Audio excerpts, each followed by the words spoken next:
सब बढ़िया होंगे और सब अपनी पढ़ाई रेगुलर कर रहे होंगे। ठीक है, तो अभी हम जो टॉपिक पढ़ाने जा रहे हैं वो 12th क्लास का बहुत ही इंपॉर्टेंट टॉपिक है, जिसके एग्जाम में क्वेश्चन 110% आते ही आते हैं और नीट और जेईई में भी इसके क्वेश्चन बहुत ज़्यादा आते हैं। टॉपिक का नाम है हमारा कोऑर्डिनेशन कंपाउंड्स या कोऑर्डिनेशन केमिस्ट्री के नाम से भी जानते हैं हम इसको, है ना। और या फिर हिंदी वाले बच्चों के लिए बता दूं मैं, इसको बोलते हैं उप सह संयोजक यौगिक, है ना।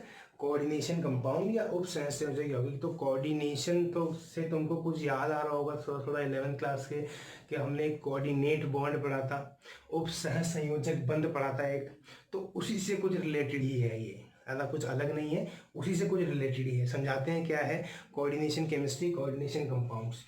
तो फॉर एग्जांपल मानो मेरे पास एक कोई मेटल है, मतलब अगर कोऑर्डिनेट बॉन्ड बनाना है हमको तो हमारे पास यहाँ पर एक मेटल होना चाहिए, उस मेटल का वेकेंट ऑर्बिटल भी होना जरूरी है।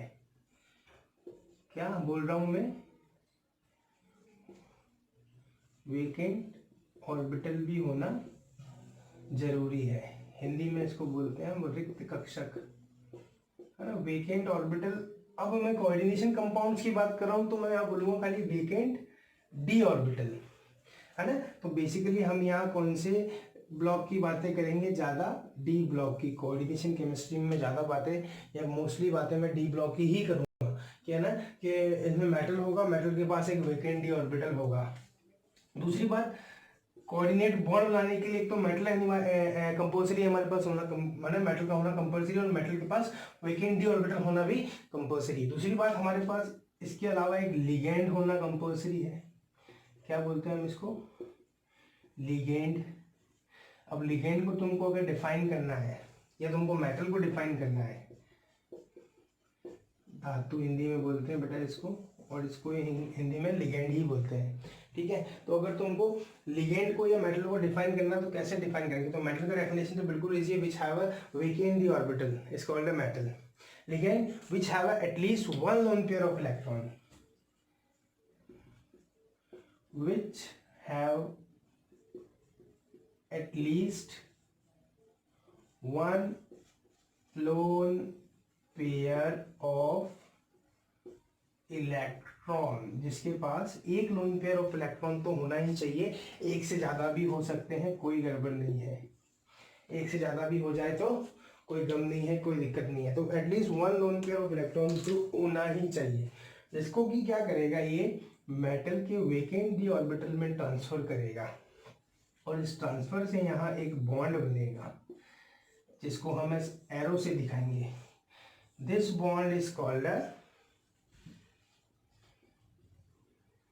कोऑर्डिनेट बॉन्ड, या जिसको कि हम बोलते हैं उप सह संयोजक बंध। तो बेटा दिस इज द कोऑर्डिनेशन के, मतलब ये कोऑर्डिनेट बॉन्ड के बारे में बताया मैंने अभी तुमको। क्या किसके बारे में बताया मैं तुमको अभी, कोऑर्डिनेट बॉन्ड के बारे में मैंने तुमको एक नॉलेज दी है यहाँ पर, है ना। कोऑर्डिनेशन केमिस्ट्री या कोऑर्डिनेशन कंपाउंड क्या होंगे फिर से, तो a group of ligand can donate a lone pair to the vacant D orbital of the metal, है ना। जहाँ पर बहुत सारे ग्रुप ऑफ लिगेंड आ जाए, जैसे मान लो एक मेटल है और यहाँ पर 6 लिगेंड आ जाए, ये 6 लिगेंड इस मेटल के वेकेंट डी ऑर्बिटल में अपना इलेक्ट्रॉन ट्रांसफर करे, तो ये Ml6 टाइप का ऐसा कंपाउंड बनेगा। तो इस कंपाउंड को हम क्या बोलेंगे यहाँ पर, कोऑर्डिनेशन कंपाउंड।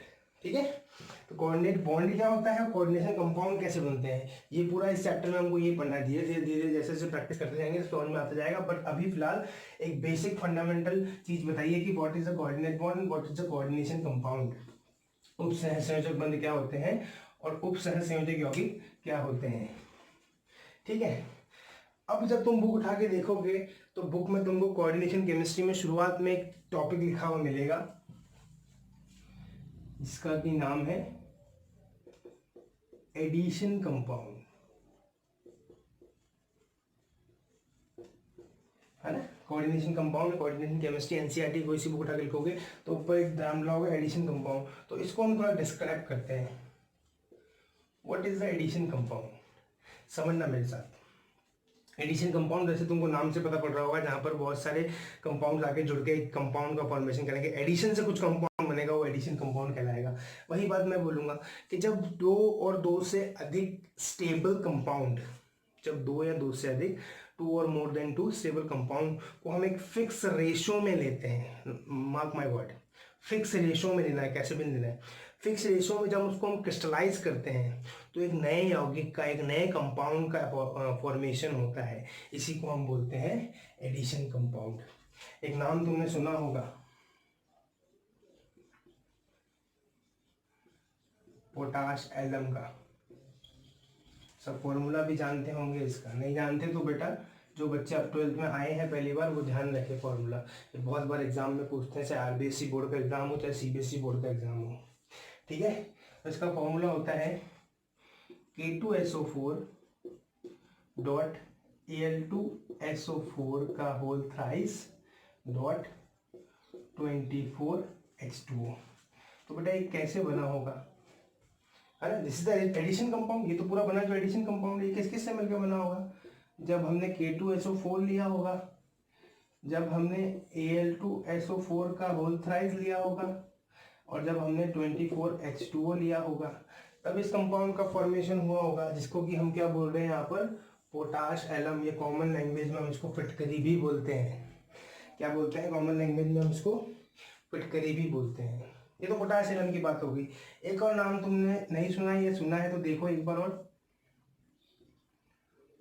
मोर सॉल्ट, मोर लवण हिंदी में बोलते हैं, पोटाश एलम हिंदी में पोटाश एलम बोलते हैं बेटा। इसका भी एक फॉर्मूला होता है FeSO4 NH4 का whole twice SO4 dot 6H2O। तो ये भी किससे बना होगा मिलकर, जब हमने FeSO4 को, जब हमने FeSO4 को NH4 का होल ट्वाइस SO4 को और 6H2O को एक फिक्स रेशो में लिया होगा। किसमें लिया होगा, एक फिक्स रेशो में लिया होगा, जो कि क्रिस्टलाइज होकर इस स्ट्रक्चर का फॉर्मेशन करता है। तो इसी को हम बोलते हैं मोर सॉल्ट, मोहर लवण। यही दोनों और भी तरह के होते हैं, जो कार्नेलाइट भी होता है, उसका फॉर्मूला भी बड़ा ऐसा कुछ होता है, KCl dot MgCl2 dot 6H2O, carnallite का फॉर्मूला। तो ये सब कंपाउंड जो है ये एडिशन कंपाउंड है सारे। कोऑर्डिनेशन केमिस्ट्री में हम इसको पढ़ेंगे बिल्कुल, है ना। एडिशन कंपाउंड व्हेन टू और more than two compound stable compound taking in a fix ratio and form a crystalline structure. एक कोई क्रिस्टलाइन कंपाउंड का फॉर्मेशन करे, ऐसे कंपाउंड हमारे कहलाते हैं एडिशन कंपाउंड्स। फटाफट से अपनी कॉपी ले लो, उतार लो इसको, क्योंकि मैं रफ करने वाला हूँ, या फिर स्क्रीनशॉट ले लो, बट आलसी मत बनो, स्क्रीनशॉट ना लिया करो, कॉपी में उतारा करो, ताकि प्रैक्टिस हो। क्योंकि बेटा अगर केमिस्ट्री सीखनी है तो प्रैक्टिस तो करनी पड़ेगी, जितनी ज़्यादा आप प्रैक्टिस करोगे उतना अच्छा ही फॉर्मूले याद होंगे, है ना। अब क्या हुआ कि जो एडिशन कंपाउंड आए थे,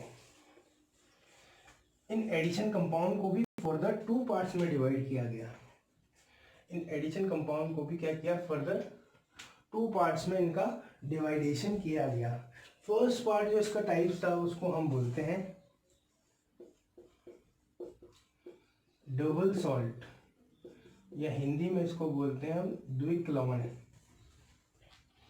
और जो अनदर टाइप का कंपाउंड था उसको हम बोलते हैं कॉम्प्लेक्स कंपाउंड, संकुल यौगिक। दोनों को पढ़ेंगे, दोनों को समझेंगे, दोनों में डिफरेंशिएट करेंगे कि क्या क्या दोनों में अंतर है। तो पहली बात तो हम बात करते हैं डबल सॉल्ट की। किसकी बात करते हैं, डबल सॉल्ट की। तो डबल सॉल्ट क्या होते हैं, these compounds retain their identity in, not retain their identity in aqueous medium.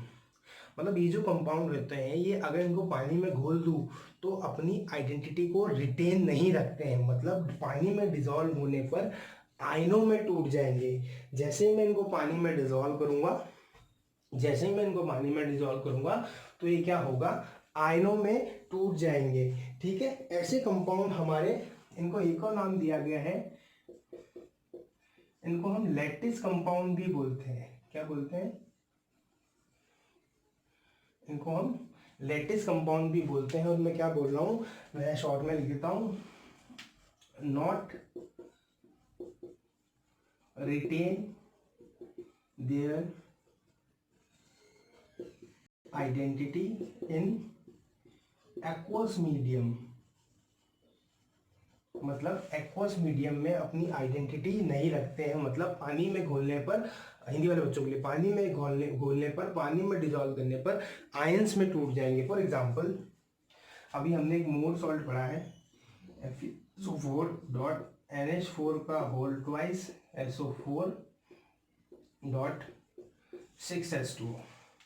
जब मैं इसको पानी में घोलूंगा, यहाँ पर जब मैं इसको पानी में डिजोल्व करूंगा तो यहाँ पर Fe+2 में डिजोल्व हो जाएगा। ये SO4 के 2 मॉलिक्यूल दिख रहे हैं तुमको, तो 2SO4-2 में टूट जाएगा। ये NH4 के भी 2 मोल दिख रहे हैं तुमको यहाँ पर, तो 2NH4+ में टूट जाएगा ये। और वाटर तो वाटर की तरह ऐसा का ऐसा रहेगा। तो these are called the double salt compound. ऐसे कंपाउंड्स हमारे डबल सॉल्ट कहलाते हैं, द्विक लवण कहलाते हैं। वापस मैं एक बार रिवाइज कर देता हूँ। डबल सॉल्ट को हम लैटिस कंपाउंड भी बोलते हैं। और ये कंपाउंड क्या होते हैं, पानी में अपनी आइडेंटिटी रिटेन नहीं रखते हैं, मतलब उनको वाटर में डिजोल्व अगर मैं करूँगा तो आयंस में टूट जाएंगे। क्लियर है? बहुत ही अच्छा, क्लियर है बेटा? पानी में डिजोल्व करने पर आयंस में टूट जाएंगे। क्लियर है? बिल्कुल अच्छी बात है। अगर क्लियर हो गया तो आगे चलते हैं हम कॉम्प्लेक्स कंपाउंड पर। These complex compound are called coordination compound. इनको क्या बोलते हैं हम? कोऑर्डिनेशन कंपाउंड बोलते हैं। और they can retain their identity in aqueous medium. क्या बोल रहा हूं मैं? They retain their identity in aqueous medium, मतलब ये एक्वस मीडियम में अपनी आइडेंटिटी को एकदम रिटेन रखेंगे, जैसे है वैसे ही रहेंगे, आयंस में नहीं टूटेंगे। जैसे कि डबल सॉल्ट आयन में टूट रहे थे, तो एक डिफरेंशिएट भी हो गया दोनों में। देखो अगर मैं लाइन दोनों में डिफरेंशिएट भी हो गया। एग्जांपल की अगर मैं बात करूं तो हमको एग्जांपल बड़ा ध्यान रखना है। K4FeCN6 तो K4FeCN6 और जिसका कि नाम अगर मैं बताऊं IUPAC, अभी मैं बता रहा हूं क्योंकि मेरे को पता है, तुमको भी सिखाऊंगा मैं। इसकी IUPAC बिल्कुल अलग है। पोटेशियम हेक्सासाइनोफेरेट नाम है इसका। पोटेशियम हेक्सासाइनोफेरेट नाम है इसका। पोटेशियम हेक्सासाइनोफेरेट नाम है इसका। तो अगर इसको मैं पानी में डिसॉल्व करूंगा तो यहाँ पर क्या होगा बेटा? 4KCN जो है वो बाहर निकल जाएगा, 4KCN बाहर निकल जाएगा और FeCN का होल ट्वाइस अलग बनेगा। तो यहाँ किसी को आयंस दिख रहे हैं क्या? किसी को यहाँ आयंस दिख रहे हैं? नहीं। पानी में तोड़ने पर ये KCN में टूटा और FeCN2 में टूटा है, ठीक है। लेकिन ये जो कंपाउंड थे डबल सॉल्ट, ये आयंस में टूटे हैं। तो इसलिए डबल सॉल्ट जो होते हैं वो आयंस में टूटते हैं। और जो कोऑर्डिनेशन कंपाउंड होते हैं, कॉम्प्लेक्स कंपाउंड होते हैं, वो क्या होते हैं? आयंस में नहीं टूटते हैं, वो अपनी आइडेंटिटी को रिटेन रखते हैं एक्वस मीडियम में, है ना। ऐसे स्टेबल कंपाउंड में टूट जाएंगे वो, ठीक है। तो यहीं से हमको पढ़ना है कोऑर्डिनेशन कंपाउंड के बारे में। कोऑर्डिनेशन कंपाउंड तुम्हारे पास आ भी चुका है यहाँ पर। इसी को एग्जांपल लूंगा, इसी से बहुत कुछ समझाऊंगा, समझने की कोशिश करना बेटा। K4FeCN6 अभी तक जितना भी लिखा हुआ है सब उतार लो फटाफट से, स्क्रीनशॉट मत लो। फिर भी अगर कोई इतना आलसी है तो स्क्रीनशॉट ले लो, क्योंकि स्क्रीनशॉट लेने के बाद में लिखना भी सही उसको, ठीक है। तो अभी मैं रफ कर रहा हूँ, फटाफट से पॉज कर लो वीडियो और लिख लो। हम लोग K4FeCN6 को ही लेंगे अब, उससे तुमको कुछ कुछ चीजें समझाने वाला हूँ मैं। K4FeCN6। अब जो बच्चे पहली बार कोऑर्डिनेशन केमिस्ट्री पढ़ रहे हैं उनको थोड़ा अचंभित हो रहेंगे, सर आप इस कंपाउंड को ऐसे सजा के क्यों लिख रहे हो? बाहर इतने बड़े बड़े ब्रैकेट क्यों लगा रहे हो? अंदर छोटे छोटे ब्रैकेट क्यों लगा रहे हो? आप ऐसा क्यों कर रहे हो सर आप? तो बेटा तुमको भी ध्यान रखना है, कोऑर्डिनेशन कंपाउंड को हमेशा हम ऐसे ही लिखेंगे, ठीक है। कोऑर्डिनेशन कंपाउंड को हम हमेशा ऐसे ही लिखेंगे, जिसमें कि क्या है, हमको बहुत चीज़ें जो पता है वो बता दूं मैं तुमको। हमको पता है यहाँ पर जो Fe है ये इसको हम बोलते हैं सेंटर मेटल, केंद्रीय धातु।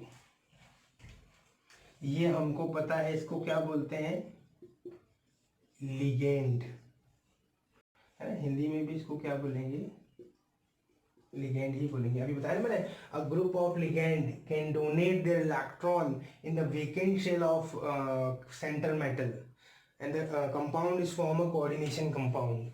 मतलब जब बहुत सारे लिगेंड मेटल के वेकेंट डी ऑर्बिटल में अपना इलेक्ट्रॉन ट्रांसफर करके कंपाउंड का फॉर्मेशन करते हैं, ऐसे कंपाउंड हमारे कहलाते हैं कोऑर्डिनेशन कंपाउंड। तो दो चीजें तुमने सीख ली कि जो बड़े ब्रैकेट के अंदर होंगे वो क्या होंगे, एक तो सेंट्रल मेटल होगा, सेंट्रल मेटल भी बोलते हैं इसको, सेंट्रल आयन भी बोलते हैं, और दूसरा जो होगा वो क्या होगा, लिगेंड होगा। ये बड़ा सा जो ब्रैकेट दिख रहा है तुमको, इसको हम बोलते हैं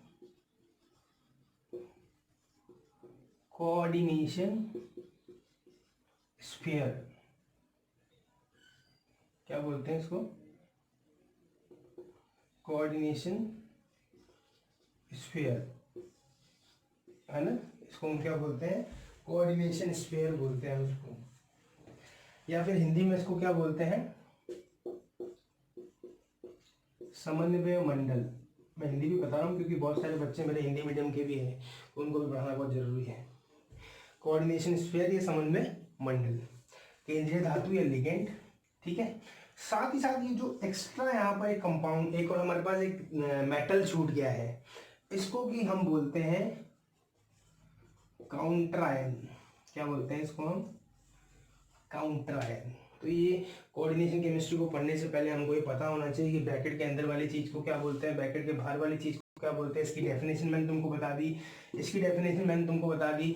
कोई तुमसे पूछे कोऑर्डिनेशन स्फीयर क्या होगा, समन्वय मंडल क्या होगा, तो वो एरिया जहाँ पर लिगेंड और मेटल रहते हो, वो एरिया जहाँ पर क्या हो, लिगेंड और मेटल रहते हो। जैसे मैं तुमको पूछूं कि बेटा तुम कहाँ रहते हो, तो तुम बोलोगे सर मेरा घर है कहीं पे वैशाली नगर में, वहाँ मैं रहता हूँ, ठीक है। तो ऐसे ही इन लिगेंडों का घर ये क्या है, कोऑर्डिनेशन स्फीयर है ना। तो ये हमको ध्यान रखना है कोऑर्डिनेशन केमिस्ट्री के बारे में पूरी चीज़ें। काउंटर आयन कौन सा होगा, अच्छा कभी कभी काउंटर आयन चेंज भी हो सकते हैं, जैसे फॉर एग्जाम्पल CONH3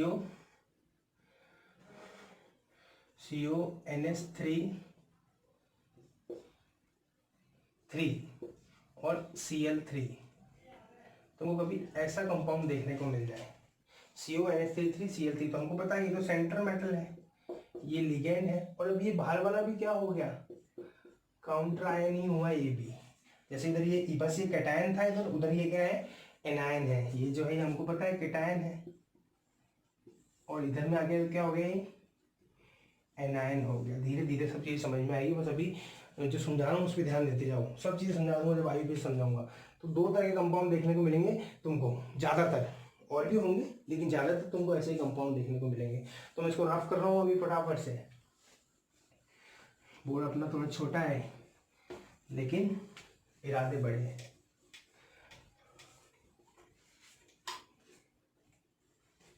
ठीक है बेटा, तो हमने कैटायन के बारे में पढ़ लिया, लिगेंड के बारे में पढ़ लिया हमने, ठीक है। हमने कोऑर्डिनेशन स्फीयर के बारे में पढ़ लिया। अब मैं एक बड़ी अच्छी बात कराने जा रहा हूँ, बात बताने जा रहा हूँ तुमको, जिसका कि नाम है टाइप्स ऑफ लिगेंड। क्या बोला मैंने, टाइप्स ऑफ लिगेंड, मतलब लिगेंड के प्रकार, है ना। बहुत अच्छा टॉपिक आ रहा है, टाइप्स ऑफ लिगेंड। ये हमको ध्यान भी रखने, और कौन कौन से टाइप्स होते हैं लिगेंड के, कैसे कैसे टाइप होते हैं, ठीक है। तो लिगेंड को बेसिकली बहुत सारे पार्ट में डिवाइड किया गया, लेकिन हम शुरुआत में पढ़ते हैं। जैसे फर्स्ट एग्जांपल, फर्स्ट जो टाइप है इसका वो है मोनो डेंटेड लिगेंड, एक दंतुक लिगेंड, मोनोडेंटेड लिगेंड, या फिर हम बोल रहे हैं इसको एक दंतुक लिगेंड। तो एक दंतुक जिसका एक दांत हो, ऐसा कुछ नहीं। एक दंतुक लिगेंड या मोनोडेंटेड लिगेंड वो लिगेंड होते हैं जिनमें केवल एक ही एटम अपना lone pair of electron donate करता है या अपना पेयर ऑफ इलेक्ट्रॉन डोनेट करता है। Only one atom can donate a pair of electron, only one atom can donate a pair of electron, जिनमें खाली एक एटम अपना lone pair of electron donate करे, ऐसे लिगेंड हमारे कहलाएंगे मोनोडेंटेड लिगेंड।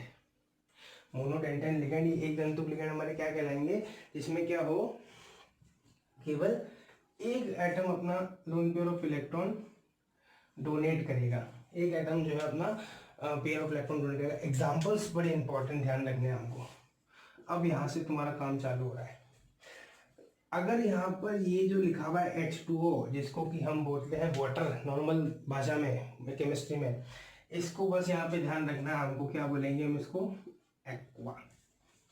क्या बोलेंगे इसको, एक्वा। हिंदी मीडियम वाले भी इसको एक्वा बोलेंगे। दूसरी बात मैं यहाँ पर करूँगा इसके चार्ज की।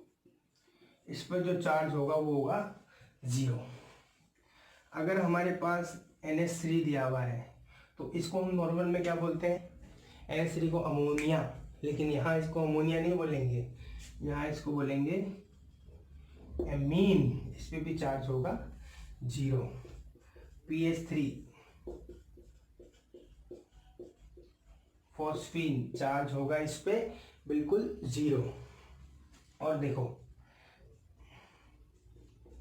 PPH3 ट्राइफेनिल फॉस्फीन, ये PH जो है ये बेंजीन रिंग है, ऐसे ये फास्फोरस से 3 बेंजीन रिंग अटैच है, ट्राइफेनिल फॉस्फीन, ट्राइफेनाइल फॉस्फीन, इस पे भी चार्ज होगा बेटा 0। इसको तो सब जानते ही हैं। कार्बोनिल, इस पे भी चार्ज होगा 0। लेकिन ये सब क्या है, मोनोडेंटेड लिगेंड है। ये सब क्या है बेटा, मोनोडेंटेड लिगेंड है। और भी है, अपनी बुक उठाइए, अपनी, वैसे तो मोस्टली मैं कवर कर रहा हूँ, लेकिन कुछ बच जाता है तो अपनी बुक उठा के देखिए, उसमें दिया हुआ है। अब ये जो मैंने लिखवाए हैं इधर, इनका चार्ज 0 है, इनको हम क्या बोलते हैं, न्यूट्रल लिगेंड भी बोलते हैं। इनको हम क्या बोलते हैं, न्यूट्रल लिगेंड भी बोलते हैं। हिंदी वाले बच्चों के लिए लिख देता हूं, उदासीन लिगेंड। ठीक है, न्यूट्रल लिगेंड और उदासीन लिगेंड। और बात करते हैं, F minus, Cl minus, OH minus, I minus, Br minus, ठीक है, फ्लोरिडो, क्लोरिडो, आयोडीडो, ब्रोमीडो, हाइड्रोक्सीडो, क्या नाम है इनके, फ्लोरिडो, क्लोरिडो, हाइड्रोक्सीडो,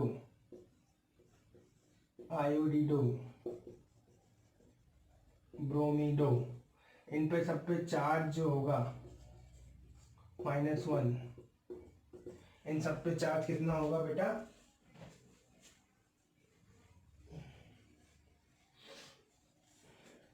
इन सब पे चार्ज कितना होगा, -1। इन सब पे चार्ज कितना होगा, 0। तो ये न्यूट्रल लिगेंड होंगे, इसलिए इन सब पे चार्ज होगा -1, इसलिए ये कौन से लिगेंड होंगे, एनायनिक लिगेंड। ठीक है, कुछ कुछ ऐसे भी मिलेंगे तुमको, देखो SO4-2, CO3-2, कार्बोनेटो, सल्फेटो, जिसपे चार्ज होगा -2। ठीक है, कुछ कुछ तुमको ऐसे भी मिलेंगे, N-3 एजिडो, जिसपे कि चार्ज होगा -3, P-3 फॉस्फिडो, इस पर भी चार्ज होगा -3। तो ये सारे एग्जाम्पल जितना मैंने यहाँ पे कवर कराने की कोशिश की है, सारे कौन से लिगेंड है, एक दंतुक लिगेंड है, या फिर जिनको हम बोलते हैं मोनोडेंटेड लिगेंड है। कौन से लिगेंड है ये, मोनोडेंटेड लिगेंड है, जिसमें से 2 टाइप हमने पढ़ लिए यहाँ पर।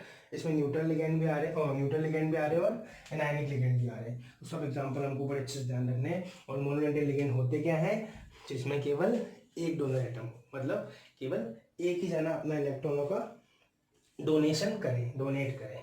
ठीक है, फटाफट से उतार लो, मैं ऑफ कर रहा हूँ, फटाफट उतार लो।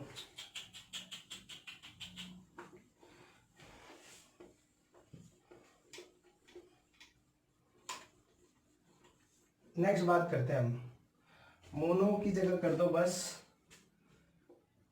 बाई, एक की जगह कर दो द्वि, द्विदंतुक लिगेंड, बाइडेंटेन लिगेंड। तो डेफिनेशन वाइज समझा सकते हो, which have a two donor atom, जिनमें क्या हो, दो डोनर एटम हो इलेक्ट्रॉन को डोनेट करने के लिए, है ना, which have a two donor atom, which have a two donor atom. Examples must है, एग्जाम्पल से सब चीजें क्लियर होगी। जैसे फॉर एग्जाम्पल मैं पहला लिख रहा हूं,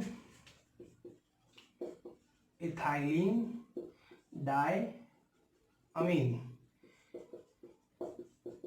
this is the structure of ethylene diamine, ethylene डाइअमीन।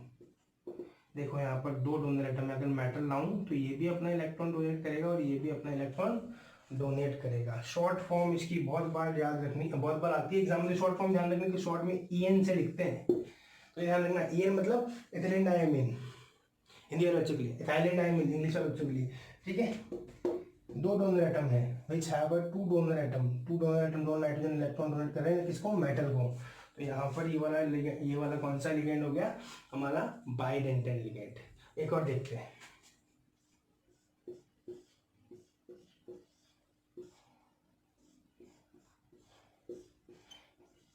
कौन सा स्ट्रक्चर बनाया मैंने, C2O4-2, क्या बोलते हैं इसको, इसको बेटा बोलते हैं हम ऑक्सिलेटो, क्या बोलते हैं इसको हम, ऑक्सिलेटो, ऑक्सिलेटो बोलते हैं हम इस पर देखो, अगर मैं मेटल लाऊं यहाँ पर, अगर इसके पास वेकेंट डी ऑर्बिटल है तो ये भी अपना इलेक्ट्रॉन ट्रांसफर करेगा और ये भी अपना इलेक्ट्रॉन ट्रांसफर करेगा। तो which have a two donor atom, इसके पास दो डोनर एटम है, तो ये वाला लिगेंड भी कौन सा होगा हमारा, बाइडेंटेन लिगेंड। कौन सा होगा हमारा, बाइडेंटेन लिगेंड। फटाफट उतार लो, ये तो बताने जा रहा हूँ मैं, फटाफट उतार लो। एक हमारा एग्जाम्पल और है,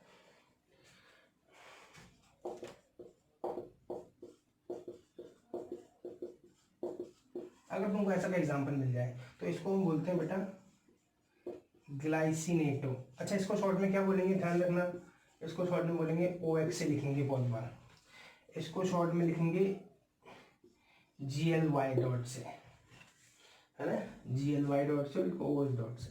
तो देखो ये भी डोनेट कर सकता है इलेक्ट्रॉन, ये भी डोनेट कर सकता है, तो टू डोनर एटम है इसके पास। तो ये तीनों एग्जांपल जो मैंने बताया है, ये कौन से एग्जांपल है, ये बाइडेंटेन लिगेंड के एग्जांपल है, द्विदंतुक लिगेंड के एग्जांपल है। ऐसे ही ट्राइडेंटेन भी होगा, टेट्राडेंटेन भी होगा, पेंटा भी होगा, हेक्सा भी होगा। अभी मोस्टली हमारे बुक्स में सिलेबस में जो हेक्सा तक ही है, तो हमको हेक्सा तक ही पढ़ने हैं, है ना। तो अगर मैं तुमको निकालिए ना फटाफट, ग्लाइसिनेटो, GLY, ऑक्सिलेटो, OX, स्ट्रक्चर भी ध्यान रखने सबके। अगर अगर अगर अगर मैं बोलूँ तुमको यहाँ पर ट्राइडेंटेन लिगेंड या त्रिदंतुक लिगेंड, त्रिदंतुक लिगेंड, तो उसमें क्या होगा, देखो उसमें ऐसा कुछ होगा,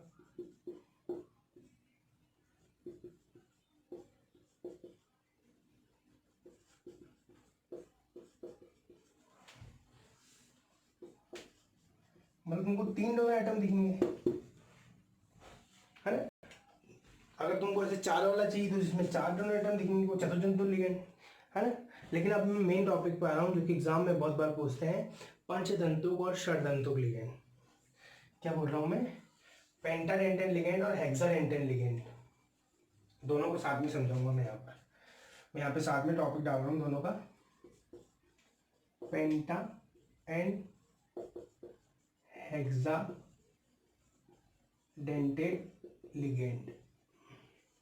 इन दोनों में क्या होगा, मेन चीज, ये दोनों क्या काम करेंगे हमारा, तो उसके लिए देखो यहाँ पर पेंटाडेंटेन लिगेंड का एग्जांपल मैं लिख रहा हूं यहाँ पर EDTA-3। बहुत बार एग्जाम में पूछते हैं कि फुल फॉर्म बताओ इसकी, इथिलीन डाइअमीन टेट्रा एसीटेट। अब यहाँ पे ट्राई एसीटेट है बस, कैसे दिखाते हैं, CS2 नाइट्रोजन नाइट्रोजन, इससे एक CS2 bond C double bond O minus, CS2 bond C double bond O minus, ठीक है। यहाँ पर भी ऐसा ही कुछ C double bond O minus, और यहाँ पर जो है हमको COOH लिखना है बस, क्योंकि देखो -3 चार्ज है तो ये डोनेट कर सकता है, ये डोनेट कर सकता है, ये कर सकता है, 3 तो ये रहे, चौथा ये रहा, 5वां ये रहा, तो इथिलीन डायमीन ट्राई एसीटेट इसलिए बोला मैंने इसको, ethylene diamine try acetate, ethylene diamine try acetate में इसको इसलिए बोल रहा हूँ। अगर मैं यहाँ पर बोलूँ इथिलीन डायमीन टेट्रा एसीटेट, तो यहाँ पर भी माइनस लगा दूंगा और ये हो जाएगा EDTA-4 हेक्साडेंटेन लिगेंड। तो पेंटाडेंटेन हेक्साडेंटेन में खाली इतना ही फर्क है कि यहाँ पर 3 पर माइनस लगाना है, यहाँ पर चारों पर माइनस लगाना है। तो EDTA-4 अगर तुमको कोई पूछे तो वो हेक्साडेंटेन लिगेंड है, क्योंकि इसमें 1 2 3 4 5 6 डोनर एटम है। तो बस तुम ऐसे ही करके पता कर सकते हो कि कौन सा लिगेंड कितने lone pair of electron donate कर रहा है, कौन सा लिगेंड कितने lone pair of electron donate कर रहा है, वही उसका क्या होता है, जितने लिगेंड वही उसका टाइप्स होता है। जैसे 2 कर रहा है तो बाइडेंटल लिगेंड, 3 कर रहा है तो ट्राइडेंटल लिगेंड, 4 कर रहा है तो टेट्रा, 6 कर रहा है तो हेक्सा। तो this is the types of ligand. I hope समझ में आए होंगे अच्छे से, नहीं आए तो वापस पढ़ लो एक बार रिवाइज करके, और आ गए होंगे, इतना कोई हार्ड चीज़ नहीं है, बिल्कुल ईजी चीज़ें हैं। लेकिन बस अब तुम पहली बार पढ़ रहे हो, अगर 12th में आए हो तो तुमको थोड़ी सी अजीब लगेगी कि पहले कभी नहीं पढ़ा है, ठीक है। तो ये लिगेंड्सों के टाइप में एक और तरह के लिगेंड होते हैं जिनको कि हम नाम से जानते हैं, एम्बिडेंटेन लिगेंड। कौन से लिगेंड?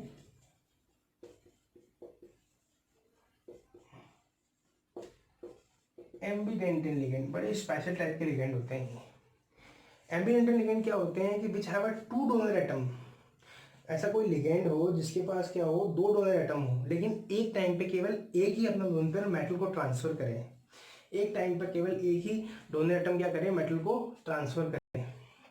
जैसे फॉर एग्जांपल साइनाइड, उधर मैं भूल गया था, ये मोनोडेंटल लिगेंड है, इसको हम बोलते हैं साइनो, है ना, उधर बोर्ड भी कम पड़ गया थोड़ा, तो साइनो मोनोडेंटल लिगेंड है, एग्जांपल में डाल दो फटाफट से। तो अगर ये इसका यहाँ पर कार्बन यहाँ पर इलेक्ट्रॉन डोनेट कर रहा है तो इसको हम ऐसे डिनोट करेंगे, और कभी इसमें नाइट्रोजन डोनेट करेगा तो डेफिनेशन समझो, which have a 2 donor atom but at same time, मतलब एक टाइम पर एक ही अपना lone pair of electron metal को डोनेट करेगा, तो इसको हम बोल रहे हैं यहाँ पे साइनो, और इसको हम यहाँ पे अगर ऐसा अटैच है तो उसको बोल देंगे हम आइसोसाइनो। समझ में आई? जिनके पास 2 डोनर एटम हो लेकिन एक समय पे केवल एक ही अपना लोन पेयर मेटल के वैकेंट ऑर्बिटल में ट्रांसफर करें एग्जाम्पल, तो वो क्या होगा,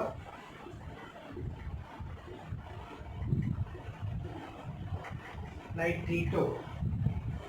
दूसरा एग्जाम्पल क्या होगा बेटा, नाइट्रीटो। तो अगर मेटल नाइट्रोजन से अटैच है यहाँ पर तो इसको मैं N-नाइट्रीटो लिख दूंगा, और अगर कभी मेटल जो है हमारा O माइनस इस ऑक्सीजन से अटैच हो गया तो मैं यहाँ इसको O नाइट्रीटो लिख दूंगा। तो अगर तुमको डेफिनेशन लिखनी है एम्बिडेंटल लिगेंड की, तो सिंपल सा which have 2 donor atom present in the same molecule, है ना, एक ही मॉलिक्यूल में 2 डोनर एटम प्रेजेंट हो, बट सेम एक टाइम पर केवल एक ही अपना lone pair of electron metal को डोनेट करें, ऐसे नहीं दोनों साथ में कर देंगे, अगर दोनों साथ में कर देंगे तो इनको हम बाइडेंटल लिगेंड बोल देंगे ना, ठीक है। तो बस ये हमको ध्यान रखना है, एम्बिडेंटल लिगेंड में 2 डोनर एटम प्रेजेंट होते हैं एक साथ, बट एक टाइम पे केवल एक ही अपना lone pair of electron metal को ट्रांसफर करता है, दैट्स इट, इतना सा होता है एम्बिडेंटल लिगेंड, ठीक है। दूसरे टॉपिक पे हम चलते हैं जिसका कि नाम है हमारा chelate effect. Chelate effect Hindi में भी इसको हम यही बोलते हैं, किलेट प्रभाव। किलेट इफेक्ट, ये किलेट प्रभाव क्या होता है, तो सुनना मेरी बात से, डेफिनेशन ध्यान से लिख भी लो अगर लिखना चाहो तो। मोनोडेंटल लिगेंड को छोड़कर, है ना, मोनोडेंटल लिगेंड को छोड़कर बाइडेंटेंट, ट्राइडेंटेंट, द्विदंतुक, त्रिदंतुक, चतुर्दंतुक, एक दंतुक लिगेंड को छोड़कर, द्विदंतुक, त्रिदंतुक, चतुर्दंतुक, मतलब मोनो को छोड़कर बाई, ट्राई, जितने भी है पॉलीडेंटेट लिगेंड, इनमें क्या कैपेबिलिटी होती है कि जब ये लिगेंड मेटल के साथ जुड़ते हैं तो एक रिंग टाइप स्ट्रक्चर्स का फॉर्मेशन कर लेते हैं। ये जब मेटल के साथ जुड़ते हैं तो एक रिंग टाइप स्ट्रक्चर का फॉर्मेशन कर लेते हैं, और इसी रिंग को हम बोलते हैं किलेट रिंग, और इस इफेक्ट को बोलते हैं हम किलेट इफेक्ट। ठीक है, वापस सुन लो, मेरी डेफिनेशन लिख लो कहीं कॉपी में। मोनोडेंटेन लिगेंड को छोड़कर except the monodentate ligand, all the polydentate ligand can donate the lone pair of the vacant shell of the metal and form a chelate ring, है ना। अब क्लेट रिंग का फॉर्मेशन होने से क्या हो रहा है, वहाँ पर उसकी कंपाउंड की स्टेबिलिटी इंक्रीज हो जाती है। कि वो क्यों वो क्लेट रिंग का फॉर्मेशन करते हैं, क्योंकि वहाँ से कंपाउंड की स्टेबिलिटी इंक्रीज हो जाएगी, और कंपाउंड की स्टेबिलिटी इंक्रीज हो जाएगी तो इसी इफेक्ट को हम बोलेंगे क्लेट इफेक्ट। ठीक है, एग्जाम्पल मैं तुमको बता रहा हूँ यहाँ पर, COEN3, EN समझ में आ गया क्या है, एथिलीन डाइअमीन। तो जब ये इस मेटल के साथ जुड़ेगा, जब ये इस मेटल के साथ जुड़ेगा तो कुछ ऐसे टाइप के स्ट्रक्चर का फॉर्मेशन कर लेगा।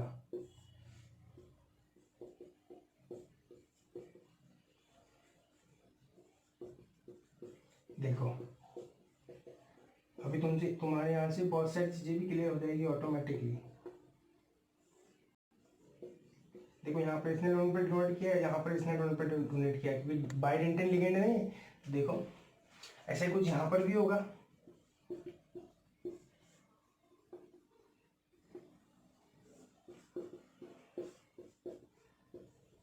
देखो इन्होंने एक रिंग टाइप स्ट्रक्चर का फॉर्मेशन किया है, दिख रहा होगा।